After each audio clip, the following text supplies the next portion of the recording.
नमस्कार। गोरखपुर शहर और आसपास के क्षेत्रों की हर छोटी बड़ी खबर लेकर मैं हाजिर हूँ। चलिए खबरों के सिलसिले को विस्तार से आगे बढ़ाते हैं। मुख्यमंत्री ने गोरखपुर महोत्सव के समापन समारोह में एक बहुत ही महत्वपूर्ण बात कही। उन्होंने कहा कि पिछले 8 वर्षों में गोरखपुर की तस्वीर इतनी बदल चुकी है कि अब इसे पहचानना भी मुश्किल है। सीएम ने बताया कि बेहतर कानून व्यवस्था और इंफ्रास्ट्रक्चर की वजह से अकेले गोरखपुर में ही 50,000 युवाओं को नौकरियां मिली हैं। आज का उत्तर प्रदेश भयमुक्त और विकास की नई ऊंचाइयों को छू रहा है। इसी कार्यक्रम के दौरान मशहूर लोक गायिका मैथिली ठाकुर ने अपने भजनों से सबका मन मोह लिया। मुख्यमंत्री ने खुद बैठकर उनकी प्रस्तुति सुनी और उन्हें सम्मानित भी किया। साथ ही बॉलीवुड के प्रसिद्ध गायक बादशाह ने भी गोरखनाथ मंदिर में मत्था टेकने के बाद मुख्यमंत्री से मुलाकात की और अपनी प्रस्तुति दी। महोत्सव की इन रौनक भरी खबरों के बाद अब बात करते हैं उस आस्था की जिसकी प्रतीक्षा हर गोरखपुर वासी को रहती है। कल यानी बृहस्पतिवार को मकर संक्रांति का पावन पर्व है। गोरक्ष पीठाधीश्वर योगी आदित्यनाथ कल ब्रह्म मुहूर्त में गुरु गोरखनाथ को पहली खिचड़ी अर्पित करेंगे।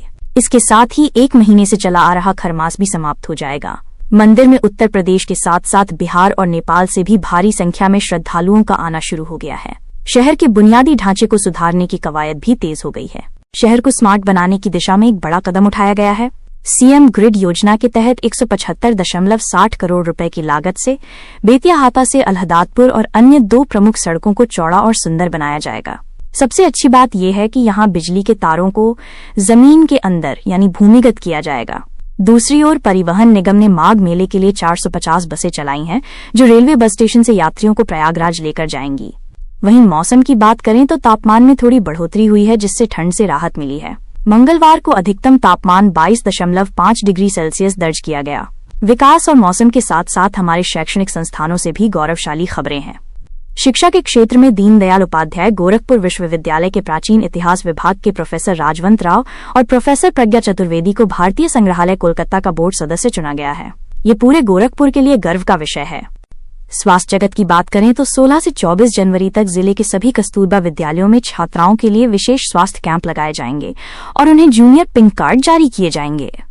शिक्षा और स्वास्थ्य के बाद अब नजर डालते हैं खेल के मैदान की हलचलों पर। खेलों में हमारे शहर के खिलाड़ी कमाल कर रहे हैं। महाराणा प्रताप इंटर कॉलेज के 8वीं के छात्र आयुष कश्यप का चयन राष्ट्रीय जिम्नास्टिक प्रतियोगिता के लिए हुआ है। वहीं बास्केटबॉल में गोरखपुर की टीम ने मेरठ को हराकर खिताब जीता है और अब वे दिल्ली में होने वाले नेशनल मुकाबले में हिस्सा लेंगे। अब कुछ ऐसी खबरें जो समाज और प्रशासन के लिए चिंता का विषय हैं।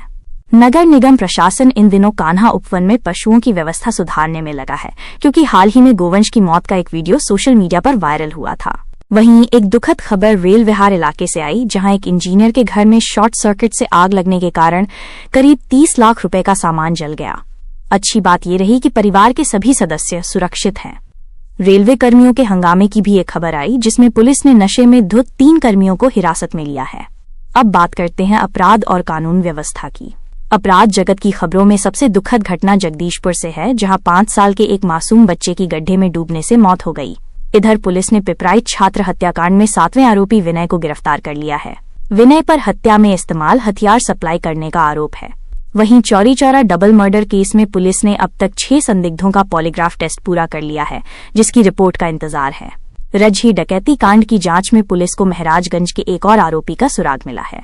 इस घटना से सबक लेते हुए अब पुलिस ने कुसमी जंगल के आसपास के गांवों में ग्राम प्रधानों की मदद से सीसीटीवी कैमरे लगाने का फैसला किया है।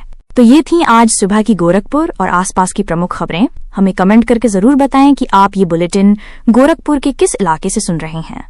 कल सुबह फिर मिलेंगे इसी समय नई खबरों के साथ। तब तक देखते और सुनते रहिए हमारा चैनल। नमस्कार।